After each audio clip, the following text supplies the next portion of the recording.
ka-aunties! Welcome to my vlog. Wala pa tayong ligo mga ka-aunties pero putok yung lipstick natin. Galing tayong trabaho. At least tomorrow, free na ako. So ngayon, ano bang gagawin natin mga ka-aunties? Maggawa tayo ng juice. Fresh juices. Sa mga prutas na gawin natin juice mga ka-aunties. Ito yung gagawin natin ng juice sa juicer na yan mga ka-aunties. So naka-prepare na siya. Ito ay melon, oranges, apple, celery, stalk. Iwan ko kung stalk ba yan?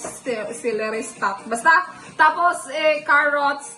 So, i-blend, i-juice natin sa juicer, mga ka-aunties. So, nagbo-boost ito ng energy. So, gawin na natin ngayon yung juice. So, let's go mga ka-aunties.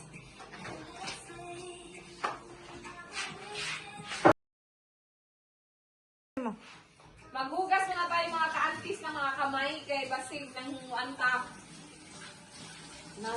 Dirty, you know. So, yan ang mga ka-aunties. Nakahugas tayo ng kamay. Lumakad yung pampunas.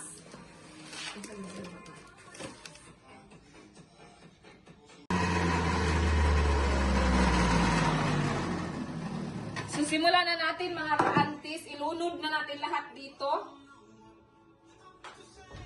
Ang ating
ayan na mga ka-aunties, ito na yung juice na nagawata. Ilipat natin sa baso.